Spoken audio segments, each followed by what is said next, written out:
सहज हैं, जो सहज हो जाए तो बहुत जल्दी मिल जाए।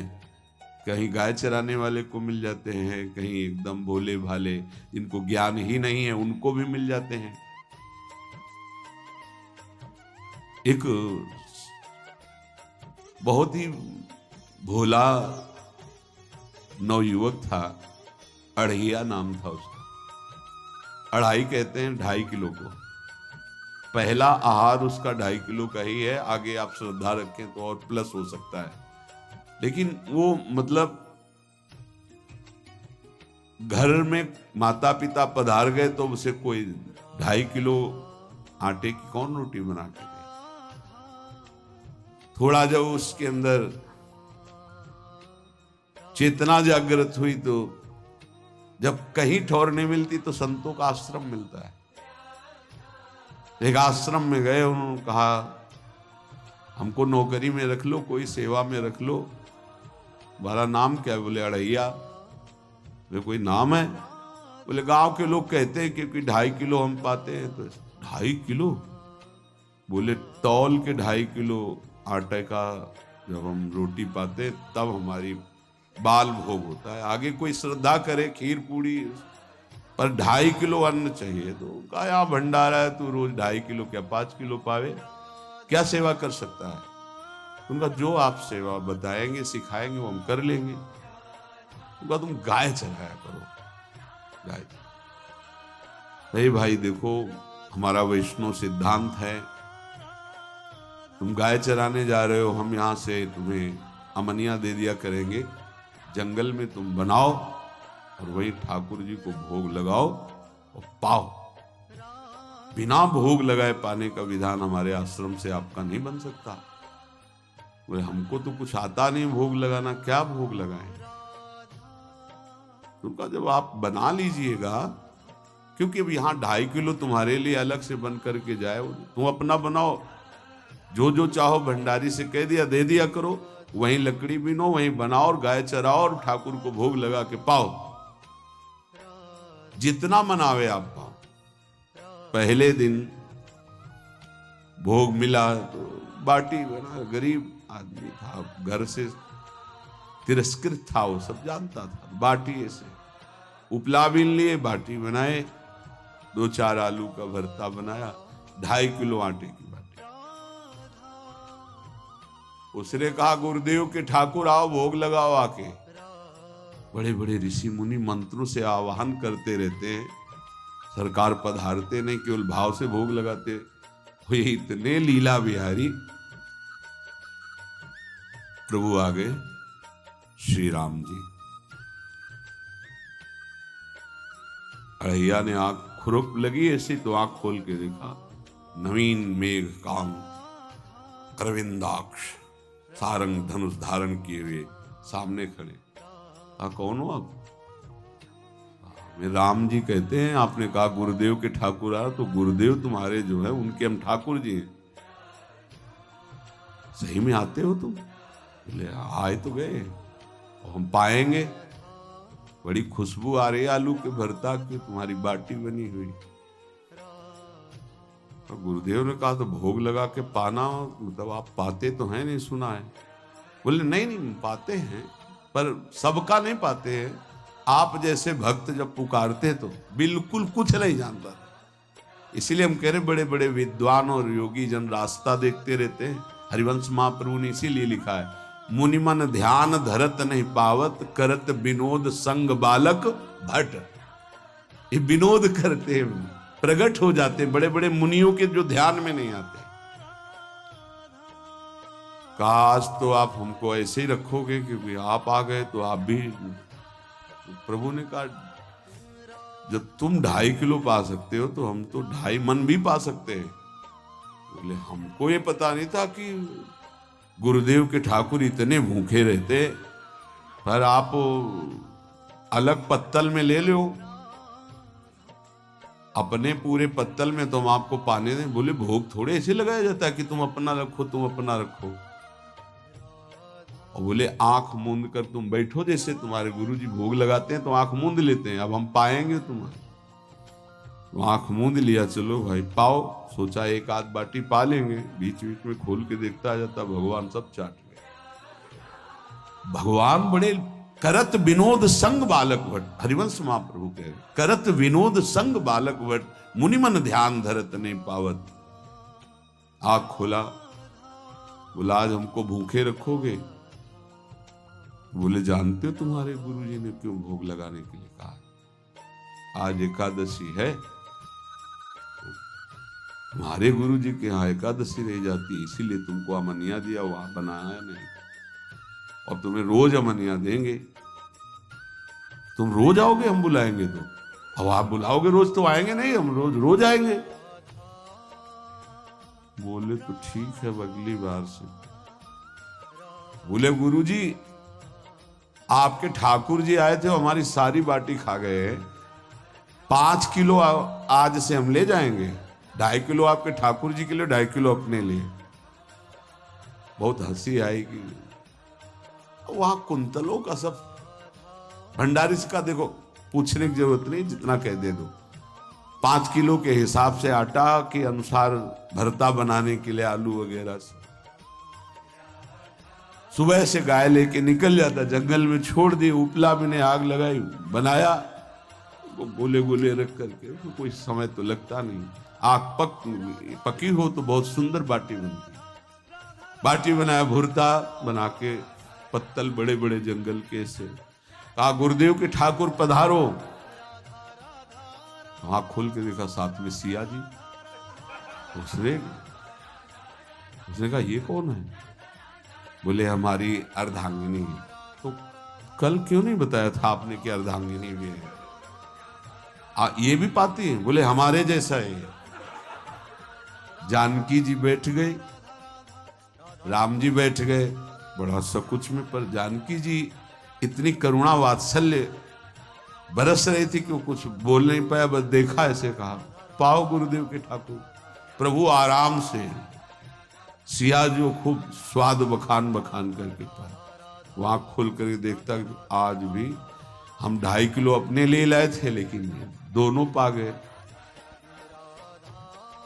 गुरुदेव 7.5 किलो। बोले क्यों? आपके ठाकुर की पत्नी भी है ना? कहाँ है? तो दोनों आए थे। किसी को विश्वास नहीं हो रहा था। दे दो भाई, अरे गाय को खवाएगा, दे दो, कुछ करेगा, क्या कमी है यहाँ? 7.5 किलो आटा। अब तो समय लगा, 3 बजे तक बाटी बन के तैयार हुई पत्तल में से। गुरुदेव के ठाकुर पधारो। बस उसको बुलाना होता था कि विनोदी प्रभु, साथ में लखन जी, राम जी, सिया जी, लखन। ये कौन है? बोले छोटे भाई। आपके भाई भी है? हाँ हैं। पहले अब परिवार में कितने लोग हुआ? पहले बता देते तो हम वो सब आ जाते हैं। लक्ष्मण जी से कहा बहुत सरल भगत है, नाराज मत होना, चुपचाप पा लो। तीनों बैठे, बेचारा ऐसे ही रह गया।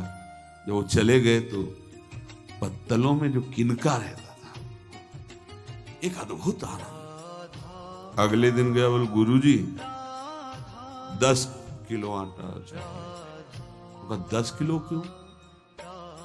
बोले आपके ठाकुर जी भी आते हैं, उनके ठाकुरायन भी आते हैं, उनके परिवार के भाई भी आते हैं, गोरे गोरे थे वो।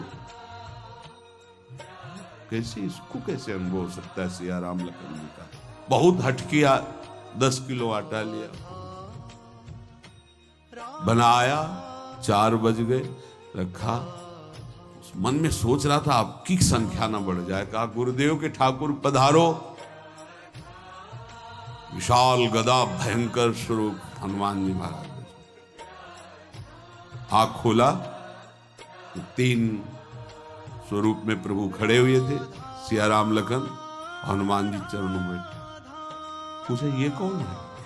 तो कहा ये हमारे प्रिय सेवक हैं हनुमान जी। एक बार आप अपने पूरे परिवार का, अपने सेवकों का वो आप पर्चा बना के दे दो, गुरु जी को दे देंगे जाके। हर बार एक बढ़ जाता है। तो भगवान मुस्कुराए, हनुमान जी इसका कुछ बोलना मत, बहुत निराला भगत है। बोले पाओ प्रभु। तो पहले सिया राम जी पाए, फिर जो प्रसाद लक्ष्मण जी पाए, फिर हनुमान जी पाए। हनुमान जी सब पूरा बहुत निर्मल भाव से बनाया हुआ और निर्मल भोला भक्त। अगली बार कहा गुरुदेव 5 किलो एक्स्ट्रा में रख दो, 1 नंबर बढ़ता जाता है। आपके पहले ठाकुर जी आए, फिर ठाकुरायन जी आए, फिर उनके भाई आए, फिर इस बार तो बहुत भयानक रूप गदा लिए हुए लाल अरुण वर्ण शरीर का प्रकट हो रहा है। जिधर देखो कंचन वर्ण की कांति, मुख में अरुण वर्ण की कांति। हमने पूछा आपके ठाकुर जी से, तो उन्होंने कहा कि वो सेवक है। तो रोमांच हो रहा था कि क्या सही भगवान करुणा करके इसको दर्शन देते हैं। अब अगली बार अगर ये बात करेगा कि तो फिर अब हम इसकी परीक्षा लेंगे। ले गया एक्स्ट्रा बनाया सब। आओ गुरुदेव। अब तो पता था कोई आने वाला नहीं। गुरुदेव के ठाकुर 2 संख्या बढ़ गई।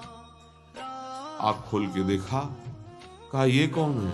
तो कहा ये हमारे और भाई हैं, इनका नाम भरत है, इनका नाम शत्रुघ्न है। पहले महाराज बता देते ना कि आपके और भाई हैं, हमने कहा था, आपसे प्रार्थना की थी। पाओ बचे नहीं ना, 2 संख्या ज्यादा। अगली बार गुरुदेव से कहा कि गुरुदेव 20 किलो वाली बोरी में भर दीजिए, अब हम दिन भर बनाएंगे क्योंकि आपके इतने ठाकुर हैं। आज गया लेकर सब ऐसे रख करके पत्तल डाल दिया और कहा गुरुदेव के ठाकुर पधारो। बिल्कुल नहीं बनाया। आ गए प्रभु। कहा कहाँ यार, तो खुशबू भी नहीं आ रही, ना बाटी की ना भरता की। बोले प्रभु आपके साथ पत्नी है ना, सेवक भी है, इतने दिन से तो हमारे हाथ का पाए, आज हम पाना चाहते हैं, आप बनाओ, अपने रुचि का बनाओ और पाओ। प्रभु ने सिया जी की तरफ देखा कि अलवेला भक्त। सिया जी ने कहा अनंत सामर्थ्यशाली शक्तियों की स्वामिनी। बोले प्रभु देखो हमने ना उपला भी ना लकड़ी, आपके सेवक है ना, इनसे बोलो। हनुमान जी से कहा कि आप उपला और लकड़ी इकट्ठा करो, भाई आदेश है भगत का। लक्ष्मण जी चूल्हा जला रहे, व्यवस्था आग की, और सियाजू के आंखों में आंसू भी आ रहे, धुआं भी लग रहा है, पर बना रहे। उसने कहा बनाओ, हम गाय एकत्रित करके आ रहे हैं। और भागा, वो आश्रम में गया। बोले गुरुदेव आज पूरे परिवार सहित हमने फंसा लिया है आपके ठाकुर को। तो उनका क्या फंसा लिया है? बोले बड़े ठाकुर, छोटे ठाकुर, सेवक, उनकी पत्नी और 2 भाई उनके, पूरा परिकर सब बना रहे रोटी बाटी सब। महाराज आप चलो, आपको शंका होती थी आज उनके हाथ कपाएंगे। तो उनको लगा कि पागल आदमी, राम जी, लखन जी, भरत, शत्रुघ्न, सिया जी, हनुमान जी, ये बड़े बड़े योगियों के ध्यान में आने वाले नहीं, ये कैसे एक गंवार आदमी जिसको कभी कोई नाम जपना नहीं आया, कोई ग्रंथ नहीं आया, उसके सामने। पर भगवान की दयालुता पर संशय नहीं करना चाहिए। चल के देखते हैं। जो ही वहां गए, क्योंकि निरंतर भजन परायण थे, वहां गए तो पूरा राम दरबार उपस्थित और बड़ा सुंदर व्यंजन स्वयं जानकी जी बना रहे। प्रभु के चरणों में साष्टांग दंडोत की। आप प्रभु लीला समझ। भगवान ने कहा देखो जो ज्ञानी भक्त हैं उनके लिए मैं अत्यंत तर्क के द्वारा भी पकड़ में नहीं आता। जो विद्वान हैं उनकी विद्वता मुझे छू नहीं सकती, लेकिन जो दीन हैं और भोले हैं उनके सामने मैं अपने इस दिव्यता, इस महानता को देखो। तुम्हारे इस भक्त की आज्ञा पर हमारा पूरा परिकर लगा हुआ है। ठाकुर जी की कृपा से गुरुदेव का प्रताप, जो ऐसा सौभाग्य मिला, परोसने में दोनों गुरु और शिष्य, पाने में प्रभु बाद में जब प्रभु ने पा लिया तो जानकी जी ने उच्छिष्टामृत प्रभु का लेके और कहा, देख आज तक तू मुझे देख नहीं पाया देखते हुए, इसीलिए कृपालु है। एकांत में श्री तुलसीदास जी रोकर प्रार्थना करते, जनक सुता जग जननी जानकी, अतिशय प्रिय करुणा निधान की, ताके जुगपद कमल मनाऊं, जासु कृपा निर्मल मति पाओ। करुणा निधान प्रभु श्री राम की अतिशय प्राण संजीवनी हुई, प्राण प्रिय सियाजू की, सीताजू के चरणों की वंदना करता हूं, जिससे प्रभु को पसंद है निर्मल मति निर्मल मन। उनकी कृपा से मेरा मन निर्मल हो जाए, मति निर्मल हो जाए। तासु कृपा निर्मल मति। जीव ही जानकी जी ने अपने कर कमल से उस बालक को पवाया, अढ़ैया को, त्रिगुण माया का मल नष्ट हुआ। ओ सच्चिदानंद प्रभु का साक्षात्कार निहाल। कब कौन से गुण पर कैसे जी जाए विश्वास कीजिए, बस आवश्यकता सहज होने की। हमारी स्वामी जो सहज है, सहज होने की आवश्यकता है। इसको ये कि कहां मुझे ऐसा दुर्लभ सौभाग्य। देखो, कोई नाम जप पुस्तक, कोई पाठ नहीं, कुछ नहीं, गुरुदेव ने कहा कि भोग लगा के पाना, भगवत साक्षात्कार।